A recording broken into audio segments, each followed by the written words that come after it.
Hi, everyone. We have a great episode for you today. We had a lot of fun during this one. This is our first ever It's Really Not That Bad, an episode where we look at a movie that is often talked about as a bad movie, and we try to determine, is it really that bad? Our film today is 1995's post-apocalyptic action film Waterworld, starring Kevin Costner, Dennis Hopper, Jeanne, Tripplehorn, and Tina Majorino. I think I pronounced that right. And we are joined today by my good friend, Captain Vance Lenney. You may remember him from such podcasts as Season 2's 1917, a film that would later go on to make our top 10 films on the cast. Check that out on YouTube. So we had a great time on this show, had so much fun. So without further ado, on with the show.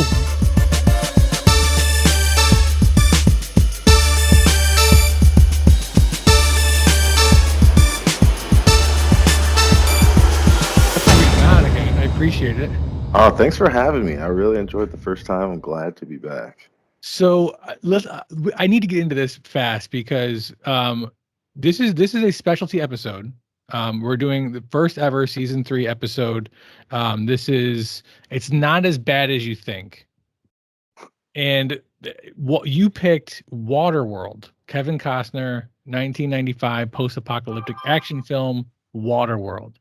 And like I ask everybody, why did you pick this? But before you get into why you picked this, I want to explain that this meets the criteria for the specialty episode because, as everybody knows, Waterworld was not hugely successful. So I'm curious, in a season where all the guests are challenged to pick a movie that they think is going to appear in the top 10, you went with a movie that's not widely accepted as being, the blockbuster. So I'm curious, why Waterworld? So I remember watching this movie as a kid, and I thought it was great. And then I found out, once I got older, that it was, not liked, or wasn't very successful. So I watched it, every time it comes on TV, I'm watching it, I'm gonna prove those guys wrong.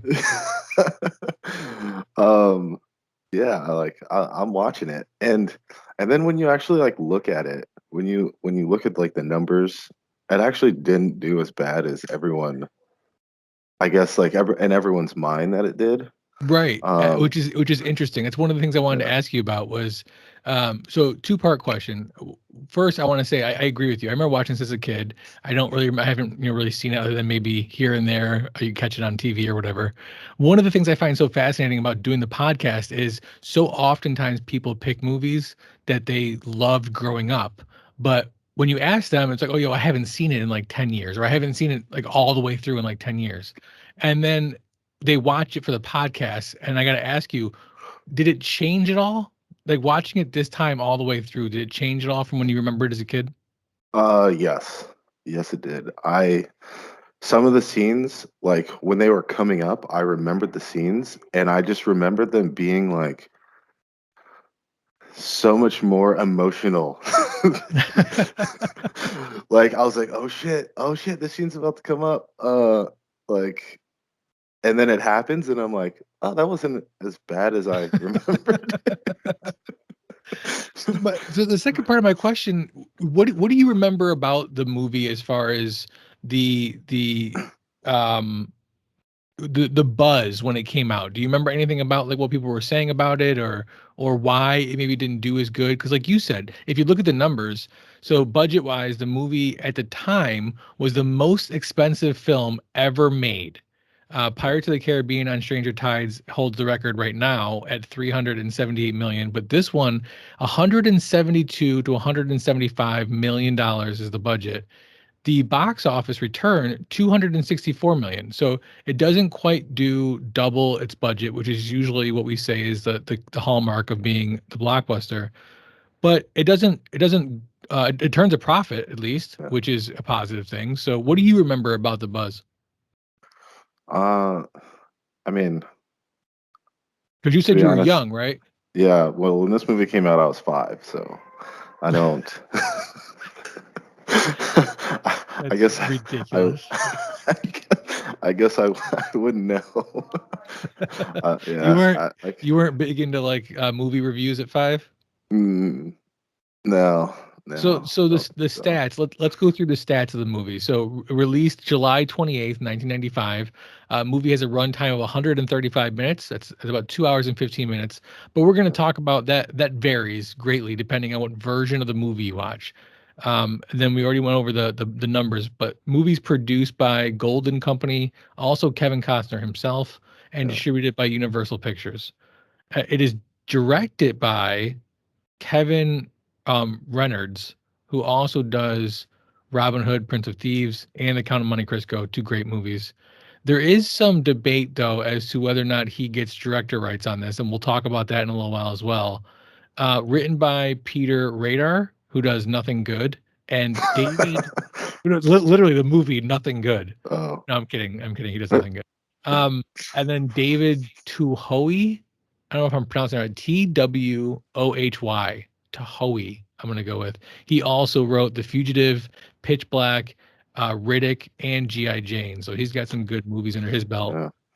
And this is based on a screenplay that Peter Radar put together in 1986. The tagline for the film: "Beyond the horizon lies the secret to a new beginning." The movie's rated PG-13 for intense scenes of action, violence, brief nudity, and language. So you were watching this. You're not watching when it came out, right? Like you're not 5 years old watching this PG-13. No, I think I watched it when it came out to VHS. My parents like rented it. We were big into movie rentals, as you would know. um, yeah, we rented it and then I watched it at home. So probably like what, like 2 years later, is that usually the Okay, so turnaround you're time back then? young, impressionable Vance, and you watch this Yeah, movie and you love it. yeah. So when was the last time you watched it all the way through, like start to finish? Besides right before this podcast, it probably had been at least 2 years. Uh, Oh, 2 years isn't that long though. I mean, so it's yeah. fairly recent. And does it still hold water Well, to you? Is it still one of those like great films, or do you look at it now and just kind of more nostalgic reasons? I think when I just watched it on this last playthrough, so no, it must have been longer. Start to finish, it must have been longer than 2 years because, like, I remembered the movie, but like there was some of the tie-ins, like with real world stuff that I didn't, I guess, put together, like that I just put together this watch through. So it must have been Right. longer than that. Yeah. Um, does it still hold water? um, I would say like I still enjoyed watching it, but there's just a lot of times where it's like this movie is 2 hours long, and like, do you really need to have this scene in there? Right. Well, so is that the version you watched? Was the 2 hours and 15 minutes? Yes, So yes, that's a theatrical version. yeah. Again, like we talked about, it was the most expensive film of all time. There was an extended cut that was released, which was over 3 hours long, and it explains more about the world and the people who live there. Oh shit.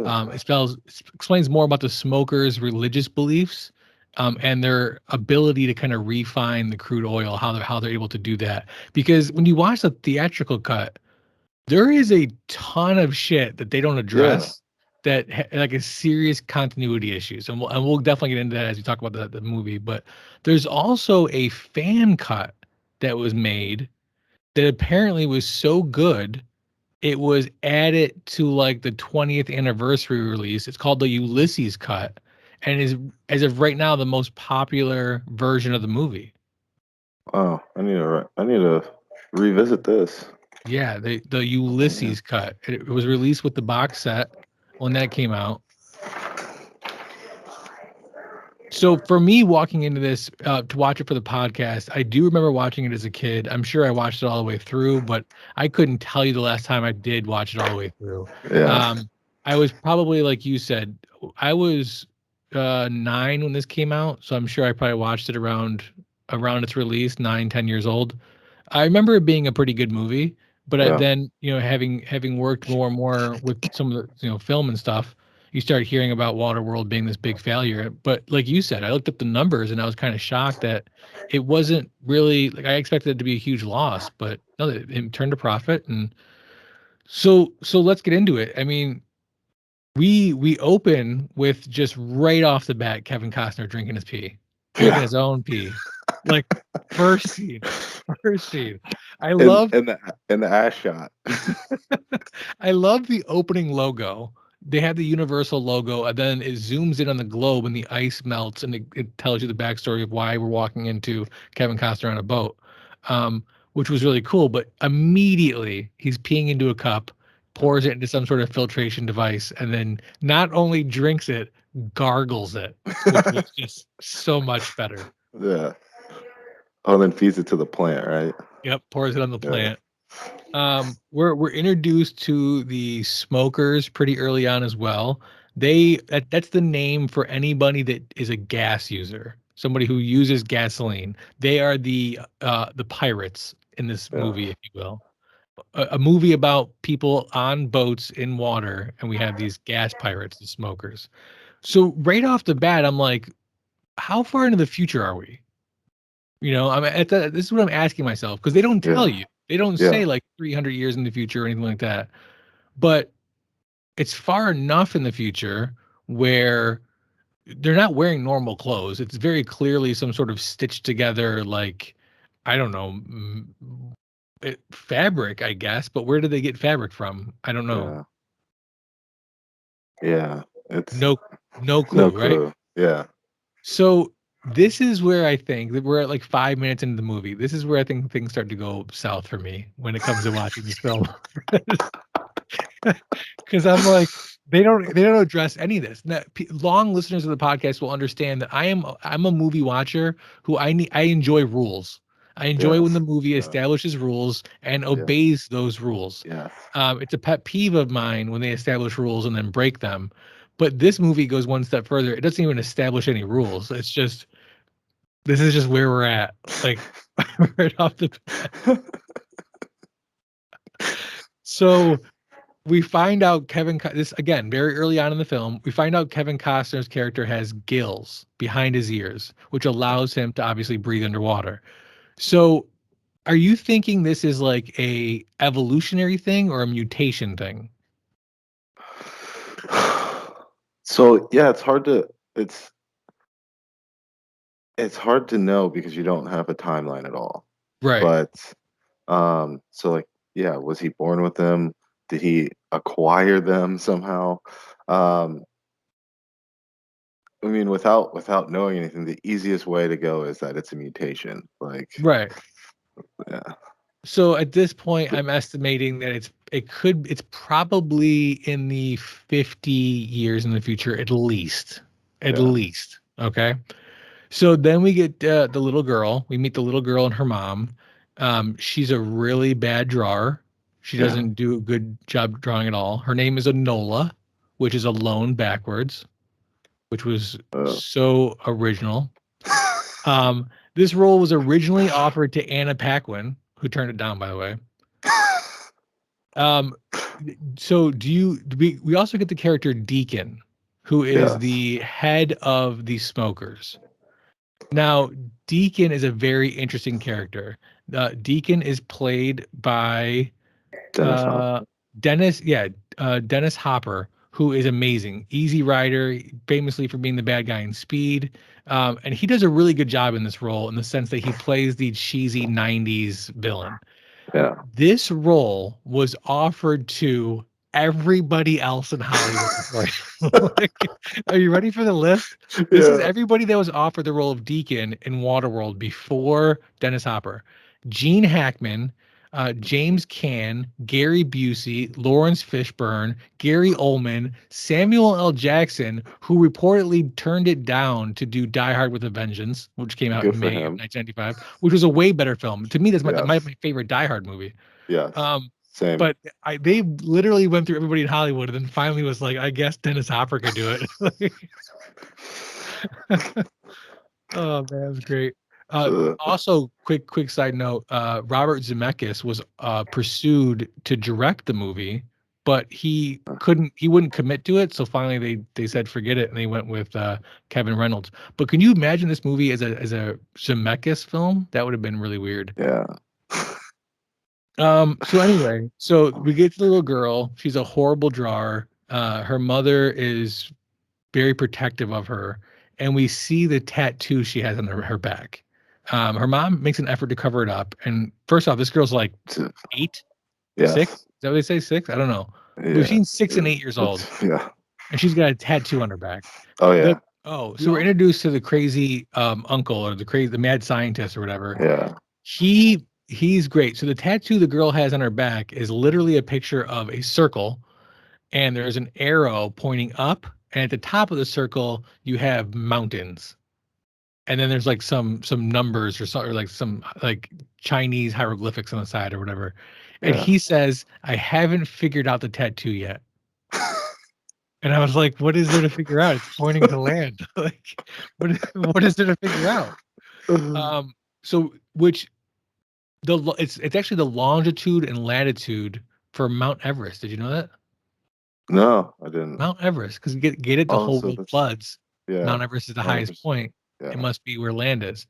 Anyway, one of the best. So Kevin Costner, he goes to this like enclosure of boats that has formed this little colony. The atoll. Yeah, they're The atoll.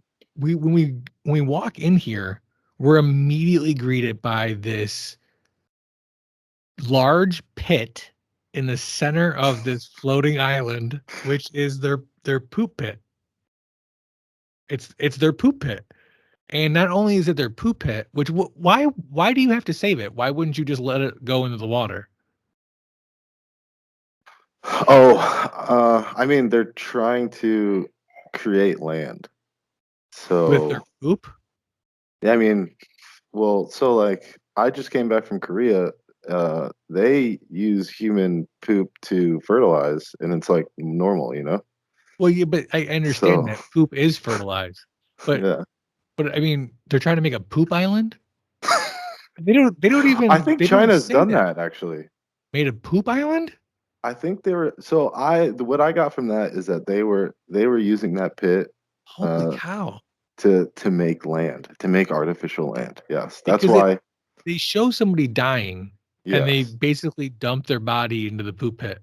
Yeah.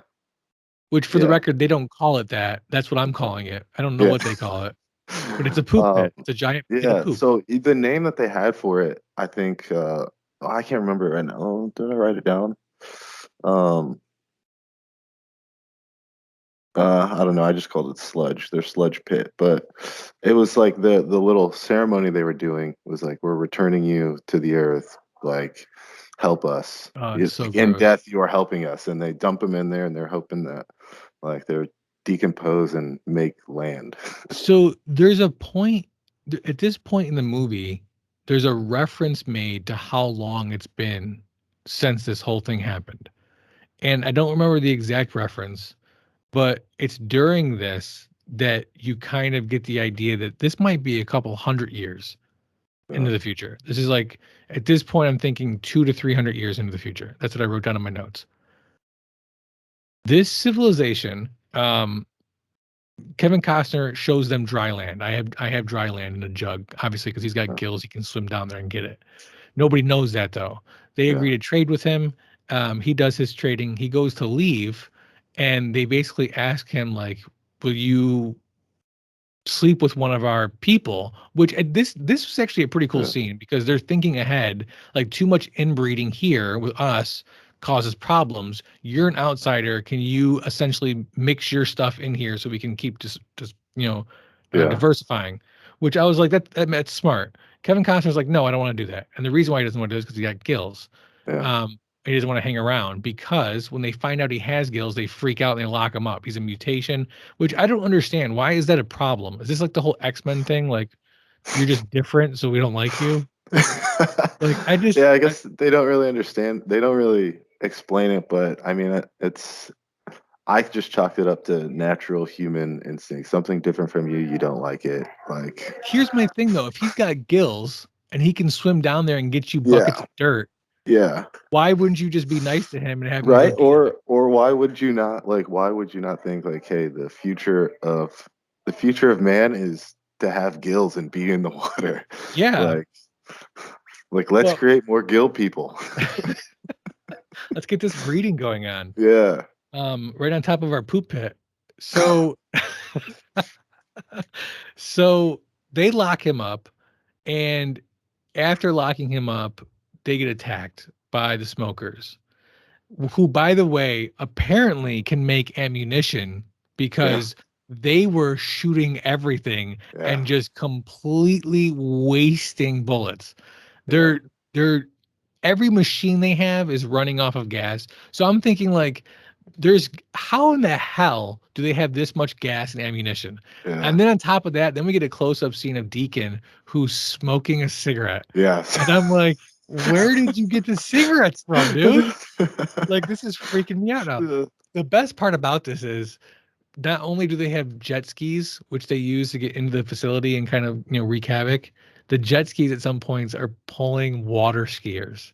Yeah. And I can't remember the last time I watched an action movie where water skiers were involved. I just really appreciated that. Yeah. So Kevin Costner falls into the poop pit. Yeah. He gets out of his little cage, and essentially the mom and daughter say, "We can get you out of here, but you got to take us with you." So he Yeah. agrees. Soon as he's let out of the cage, he dives into the water. Now that he can be known to have gills, we see one of the greatest things I've ever seen in my life. Oh. Kevin Costner jumps out of the water like a Yes. like a Yes. dolphin. Yes. And it is the great Dolphin Costner is the greatest scene I've ever watched in my, because if you're not ready for it and you Yeah. see Kevin Costner come out of the water like a dolphin, it's amazing. It's at this Yes. point I wrote down really bad writing. And this is where I want to stop because in my research, I got the real story of Waterworld and what has happened to this film and why it is as atrocious as it is. And the reason for it is there's a lot of talk that basically Kevin Costner ruined this film. Yeah. He notoriously did not get along with the director. Reynolds and Costner actually got into a huge fight. Reynolds walked off, causing Costner to have to finish directing. And Reynolds had this to say about Costner: Kevin Costner should only star in movies he directs. That way, he can work with his favorite actor and his favorite director. So that's why I was surprised he was still credited for being the director on this. They used all of the available steel in Hawaii to build the sets. They had to have more flown in from California, and they had to have the airport runway extended to accommodate for the heavier plane delivering the steel. That's why this movie cost so much money. Kevin Costner Yeah. invested $22 million of his own money. Filming was shut down at one point because of a hurricane, which Yeah. destroyed some of the sets, ruined some of the scenes. They had to do rewrites to accommodate for that. So at one point, they had so many rewrites during filming that at one point Josh Whedon was actually flown in to do third act rewrites while they were filming the third act. And that was one of the biggest criticism the film got when it got released, was that it was so incoherent and wasn't very well thought Yeah. out or well planned out because they had so many, hands in the cookie jar. Really, this was referred to as Kevin's Gate or Fish Tar, which Yeah. after Heaven's Gate and Ishtar, two notoriously horrible films that did really bad at the box office. I mean, do you think Kevin Costner is what's wrong with this film? What do you think of this? Um, yeah, absolutely. Well, I think the first thing that's wrong with the film is that it was like I've heard like, basically it's like a Mad Max ripoff for the water. Yeah. So like Which, that's for the kind of record, I'm like okay with. If you can yeah, pull that sort of movie off, if you give me something good. yes, yes. So I mean I think that with that they put themselves at like a slight disadvantage, but they could easily make that up. Um But yeah, I think you have an actor who is, who had just won, well, I think it was like 4 years before, won like two Oscars for a movie that he directed, Right. Dances with Wolves, right? And so now he's like, I am the man. Like, I'm the man. Yeah. And and Yeah, his "I'm the man" I think is what really ruined this movie. Yeah, I mean, if you guys haven't read up on it, do yourself a favor and do some reading on Kevin Costner's acting career. It's actually kind of sad. He he got to a point in Hollywood where he was really at the top of his game. I mean, between The Bodyguard and Dances with Wolves, um, in Robin Hood, he won some awards and got kind of full of himself. Then you had the Waterworld bust, Wyatt Earp happens, Tin Cup. The Postman did really, really bad, although I love that movie. And he got kind of a reputation of being really hard to work with. And he goes on this run of not really being able to put out anything good. And you kind of see him humble himself. And he's had a bit of a resurgence. I think it started with that movie he was in with Mr. Brooks, the one with the comedian. Hey, come take I a seat forgot at his the name. campfire. You're not the only one who joins. I've got friends that come over sometimes, too. We talk about a ton of interesting things from geek culture. Then we cover some conspiracies or philosophical thoughts or monsters, We talked about Bigfoot in one episode. It's a lot of fun, so come join me at the Campfire Chats, a DFAT entertainment podcast hosted on Spotify and other fine places you find podcasts.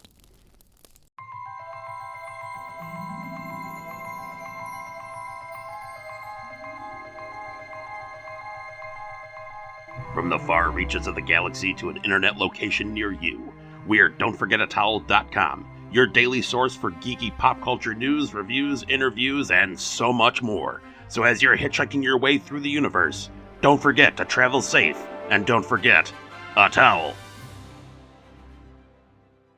I forgot his name. Damn. Dane Cook. Oh yeah. But anyway, I like Postman. What was funny to me is, I'm watching Waterworld and I'm like, this is very similar to Postman. You got this kind of drifter who goes to a place and kind of brings hope. Um, and he has to pretend to be somebody that's better than he actually is. I think the difference is in this movie, Kevin Costner's character is kind of a dick. Like he really Oh is an yeah. asshole. Like Yeah. there's very little redeeming qualities about him. At no point am I like rooting for him or thinking he's going to do the good thing, because quite often he does the wrong thing. Yes. I like that But about so so then him and the mom and the daughter, they get out of the way of the smokers, but the smokers are looking for the girl because they believe she has the map to dry land. So they're gonna hunt Kevin Costner down. Kevin Costner and the mom are fighting. There's a bunch of awkward scenes, but one of the craziest part was he shows her what has happened to civilization by bringing her down under the water to show her that the civilization that once lived there, the buildings that are still rotting down there. But he does it in a device, a dome device that he has in order to bring people underwater to show them this, even though he has gills and has no friends. So I'm not sure why he has this device. But So anyway, I think that can be explained by his like constant collection of things. I guess. I guess. Okay, maybe Like he thinks he can some trade things it or he something. has, some things he has just to like have. He's a hoarder, basically. I guess. I mean, I will say this: the boat that he uses is pretty badass, and he knows Yeah, how to work it really good. Like obviously, it's just him, and he's it's a got this Goldberg. monster. Yeah, it's pretty dope. So, anyway, we also get a sneak peek of the smokers, and we see them. They're on a giant oil rig, which is like slowly running out of oil. So again, I'm back to how long has this been? And you see them, they're driving around the oil rig in a car. And I'm like, Yeah. there's no way this car is 300 years old. Are you ready for it? Although the exact year is never mentioned, production designer Dennis Gassner has suggested that it's set in 2500, exactly 505 years in the future from the release date. 505 years in the future. And this Huh? oil rig is still floating around the ocean with oil in it. And the car, which has been on the oil rig, why a car was on an oil rig when this whole thing broke down, who knows? Is not rusted out. The jet skis still work. 505 years. Yeah. Ridiculous. Anyway, so here's my next question then. If it's 505 years in the future, how does anybody know what land is? It's been generations since anybody's seen land. Yeah. Well, so like for the first thing, like how do they still have oil in this? Right. If they have over 11 million gallons of oil, Right. right? And they're only using it for that one car, their like hundreds of jet skis that they have, and the plane, like that will last them a long time. using it for their hundreds of jet skis every Yeah, but single that's day, just but to like that's go but around. but like that's still though that is so much oil. So I And they think have to use it to operate the carrier. uh to like power it. Right. Yes. But like they don't but you see later that it doesn't have any like engines that are running. Here's the It's one thing I just will say. I love that they have a guy in the tank whose job is just to be in the tank. Like this guy, so he opens the tank, right, to like see inside, see how much oil they have left. And yeah. there's a guy who's just in a tugboat. And Yeah. his job, like he's just all super pale, long hair, and his job is just to be in there measuring the oil. He's Yeah. never, you can't get out. There's no way to Yeah. get out. So that means Yeah. he's also probably pissing and shitting in the oil. Yeah. And what is he eating? You know, it's like Uh, drop food down. I don't know. yeah. Anyway, it doesn't. This movie's so crazy. It's absolutely nuts. Uh, but I'm saying though, it's not unfathomable that they would have oil. It is It's it's realistic. it's not. 500 years in the future. Yeah. 500 They have years. that I mean, I'm not gonna name any names, but like that specific vessel had more than 111 million Yes. gallons. Yep. The Valdez, Exxon Valdez, which is what it's later revealed to be, which is just crazy. But listen, I'm not even going to argue with you that they haven't run out of it. Yeah. I'm going to argue with you that I don't think the vessel itself would still be operational 500 years into the future. That's insane for a ship. 500 years. Mm, That would be like us I'm floating gonna around in a ship from the 1500s. No, it wouldn't. A ship from the 1500s is going to be substantially different from that ship. Okay, I give you that. Materials, yeah, that's fine. But still, 500 years. That's crazy. And like you see the bottom of it, the bottom of the ship, like it was just all covered in like Oh almost like yeah, coral, right? yeah. So it's like It was like and its own it had holes in it everywhere, but like the bottom of it, I don't know. I think all right, I'll I give you that. Fine, fine. I'll suspend a little bit of belief and then like and then it works. Oh, but how about this? Oh, let's get to the best part. The best part. So, Costner, the mom, and the girl are floating out here on the boat. Yeah. He gets mad at the girl because she's drawing all over everything, throws her Yeah. into the water. The Yeah. mom then screams, she can't Can't swim. swim. You're in a water world. Your entire world is water. How is Yeah. that not something that's instilled at birth? You can't Well, swim? You can't swim. This girl is like 8 years old. What has she been doing the last 8 years? There's yeah, nothing to but do besides swim. yeah. Well, I guess at this point you would think that, but Insane. at this point in the movie, as a watcher, you would think that, and I think that was on purpose. So the smokers catch up. Yeah. They get the girl. They beat up Costner. And he's now on a mission to get the girl back. So at this point, I think his character takes kind of a 90-degree angle. He goes from being really a dick with no redeeming qualities to Rambo. He's like Rambo. He's going to find the oil rig. He's going to get the girl back. And he does. He goes marching in there. Well, let's Like, not forget that they consummate the relationship first. oh, yeah. Jesus Christ. that was so like that part right there. I was like, movie has time for this. There's, the beginning part of this movie, Costner's character, in my opinion, just looks like somebody who's pissed off. Like, and I wonder if it's from what happened on set or whatever. I mean, he said that his character had to be wet the entire time, and which wasn't the worst part. The worst part was in between takes. They had people that were there with buckets of water that would just run up and just douse him with buckets of water. So, so, That's awesome. so in between takes, Uh, he's just getting blasted with buckets of water, and it's yeah, pissing him off.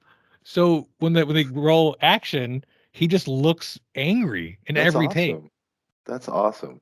And then you can definitely tell that all the rewrites in the third act, because like I said, the third act takes Yeah. a 90-degree angle. He becomes Rambo. He's gonna go in there guns blazing on his own. He hops on a jet ski and is like, "Fuck you guys, I'm gonna go get the girl back." And it's like 2 seconds ago you're trying to drown her, and now you want to get her back, but whatever. So he finds the ship. He climbs aboard. He does like James Bond maneuvers through the ship, like taking people out covert style, and then just pop up on the top of the ship like I'm gonna beat up Deacon. Let's do this. But there's no fight scene. There's no big fight.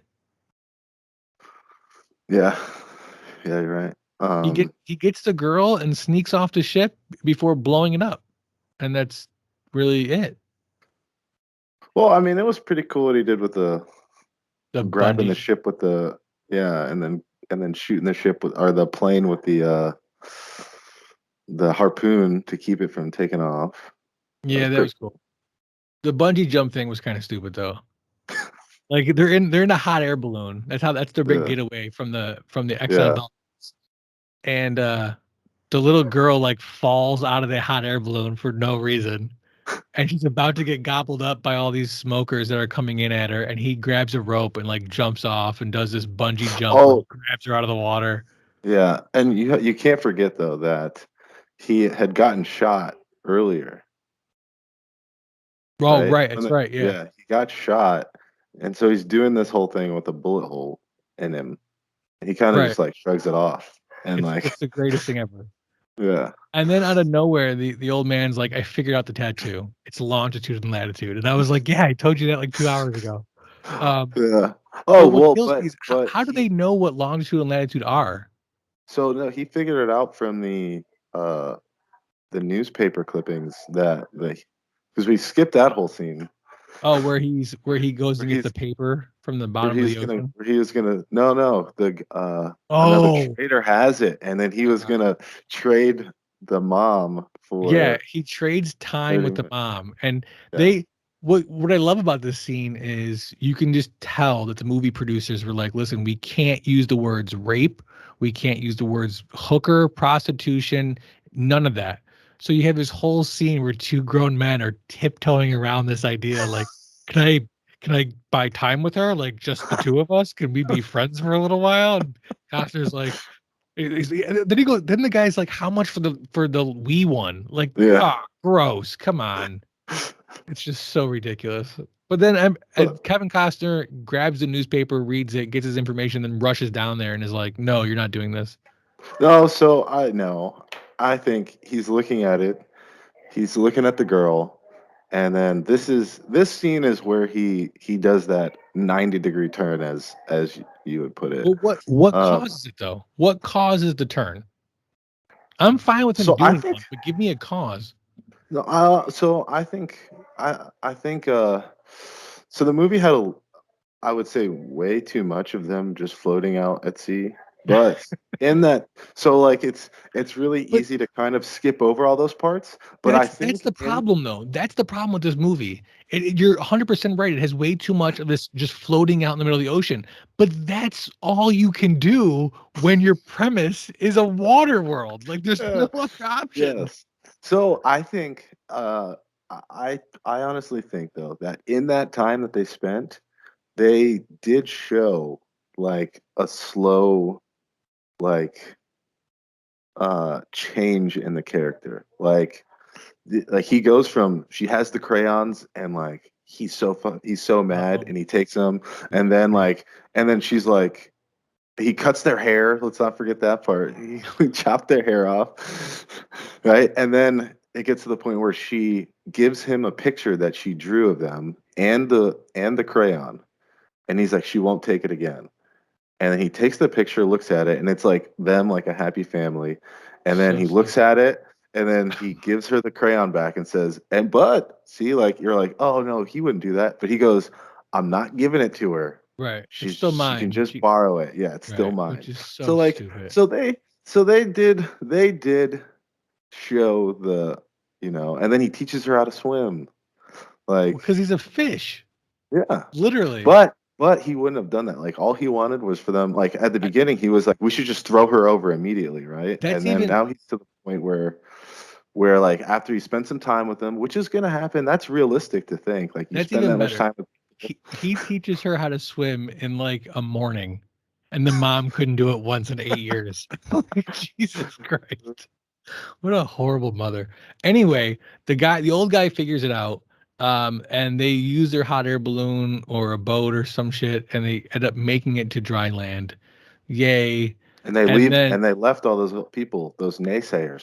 Yeah, this but is one of my favorite parts is when they make it to dry land, right?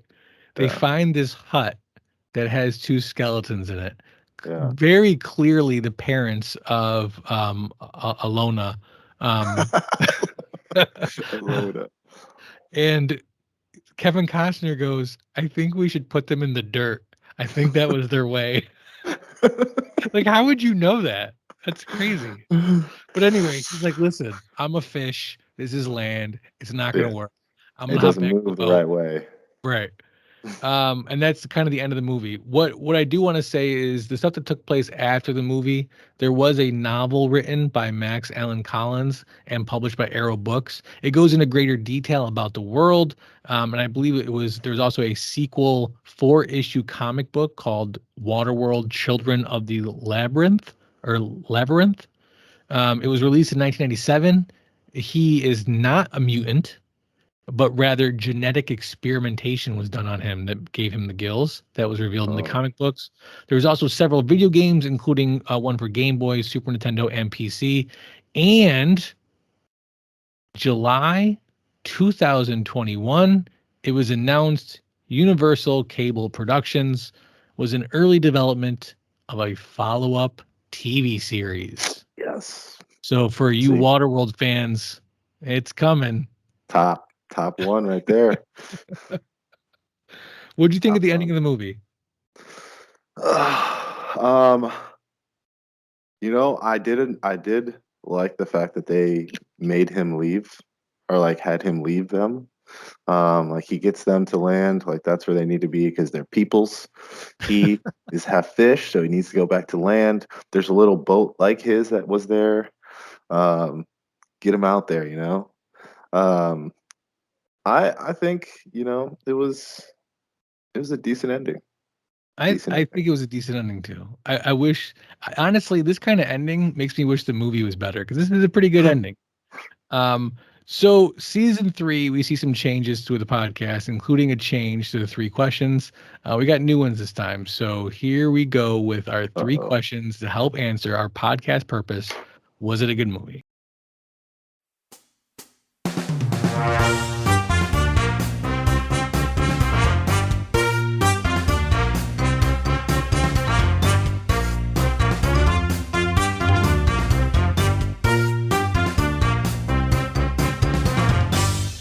Was it a good movie? Question number 1. Does the progress and rhythm of the movie fit? Okay, I would say 2-hour runtime makes it, when you're looking back at it, makes it seem a little convoluted. But I think as a whole, it does. If you look at little segments, it's easy to be like, that doesn't make sense.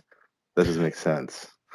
But if you look at it at aggregate, I think that from him first picking them up, right, and him being a loner, and and all of his interactions, to when they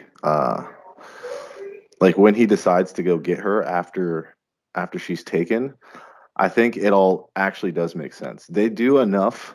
They do enough. I will say just enough, right, to show some character progression in him to want to go get her.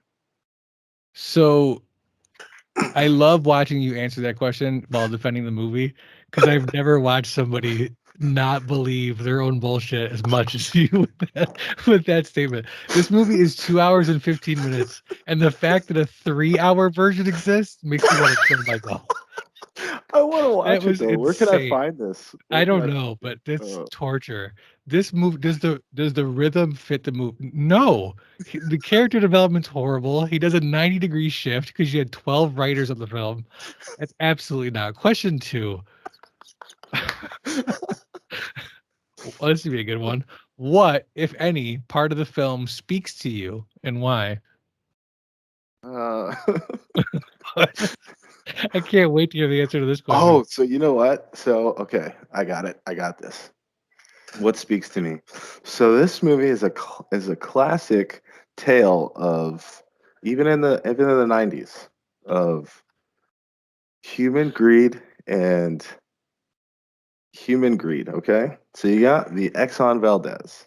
So this incident, it's tied. It's tied, right? The ice caps melt, the world floods. You have the Exxon Valdez, which spilled 11 million gallons of crude oil into the ocean in 1989. So obviously the ice caps melted before that date because the ship is still usable at this point. Right. Right. So the reason why we're in this mess in the first place is because we, as humans, caused it. And that speaks to me. But here's my issue with that though. That was a 10-second scene in a 2-hour movie. They don't even go into detail about that. They don't even really talk about there is no mention about what caused the melt. In fact, there's really not even much mention about the melt in general, just the fact that land exists and we want to find it. Yeah, I mean, we're so far in the future at this point.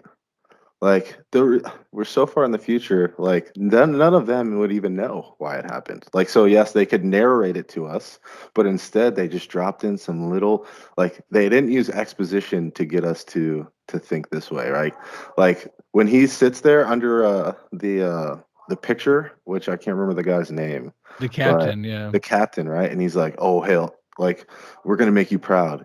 Like at that point, I was like, wait, who is this guy? And I like looked him up real quick, and then I was like, oh, Exxon Valdez captain, who like was like people were saying you have to look drunk. it up. That's my point. My point is that I don't think the film does. If that really is the message of the film, it's so convoluted and so buried that it doesn't speak to me, and that's I'm not that answer. And then the return of question 3. What is the most important sequence in the movie? The most important sequence. So it had to be like I spoke about earlier, the transition from him wanting to throw Enola off the boat to like letting her use his crayons. It's the poop pit. It's the poop pit. I'm not letting you. No crayons. Poop pit. The fact that they introduced a poop pit and wanted you to believe that was some sort of important part of the movie. Oh, the poop pit. It was about their religion. They worship poop. They formed a religion. All right. On a scale of 1 to 10, being horrible and 10 being a masterpiece, what's your rating for Waterworld? Kevin Costner, 1995. I will give it a 3.5. I can respect that. I'll even round up to a 4. Listen, the movie wasn't like horrible, but it's not good. It's the writing's really bad. And honestly, if anything, it's worth watching just for a laugh. The fact that this was the most expensive movie, and now you look at the Marvel movies and you're like, could you imagine a Marvel movie coming out like this? Oh my God. Heads would roll. It'd be crazy. Yes. Yeah. Okay, so let's move on to everyone's favorite game, Guess That Tomato.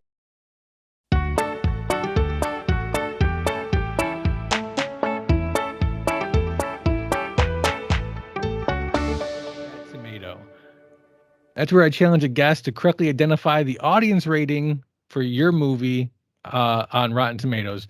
So it's 0 to 100. What do you think Rotten Tomatoes audience rating for Waterworld is?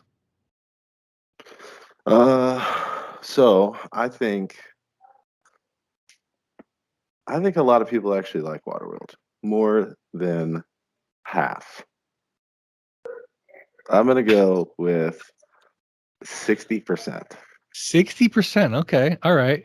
Now I'm going to give you 3 movies that are plus or minus 2% of the actual audience rating of Waterworld, and then it'll hopefully help you in your decision making. Movie number 1, Murder Mystery. Adam Sandler and Jennifer Aniston look for the killer Oh to their God. careers in this Netflix Oh whodunit. God. Movie number 2, Red Sparrow. Jennifer Lawrence does her first impression of Angelina Jolie in 2018, taking on 2010's Salt. Oh God. That's not a good. And movie number 3, What Men Want, the 2019 Taraji P. Henson film that proves that no one wants to know what men want to know. Holy crap. Okay, I guess maybe half of the people did not like this movie. So do you want to change your guess for Waterworld? What did you say? 60 something? I said 60. 60. Or what do you I'm want to gonna change it to? I'm gonna go down to 45. 45. The correct answer is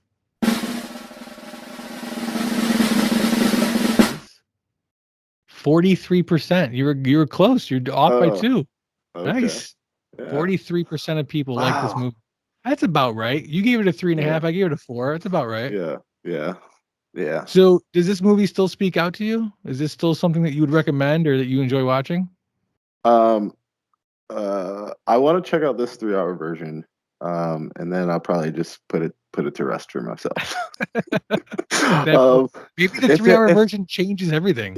yeah. If someone hasn't seen Waterworld, I'll say you need to watch this movie. It's a piece of 90s history. Yeah, it's definitely cinema history. I mean, it was a big deal when it first came out, for sure. But yeah, is it a good movie? No. I wanted to pick something that would be hard, and I wanted to just try and see if I could sell it, but Yeah, so for it's very hard. this special episode, is was it really that bad? And I think for this one, yeah, it was. Waterworld is really that bad. So I think it was that bad, but like we said, it was not a failure, right? It And was not a it's failure. and it does have a following. So For sure, yeah. I mean, there are yeah, people out there that are hardcore Waterworld fans. I mean, clearly we're getting the TV show, and I yes. mean, the concept is there. If they could pull this off, they could. If they can, somehow fix George Lucas's episode 1, 2, and 3, then they can fix Waterworld. So Vance, as you know, it's a firm belief of the owners of Don't Forget a Towel that everybody geeks out on something. While it may not be comic books and movies, maybe it's learning how to swim and I don't know, blowing up the Exxon Valdez. So I got to ask you, what is it you're geeking out on right now? I'm trying to get proficient in Japanese while I'm here. I think that is if I can leave this island knowing like being conversationally what's the word I'm looking for? You're not Being conversation English. I know. Just being able to have conversations in Japanese. I don't want What do you to got so far? say again. What do you got so far? So you want me to speak Japanese right Yeah, now? can you give us a little Japanese real quick? Okay, I got you. Hajimemashite. Watashi wa Vance desu. What'd you just say?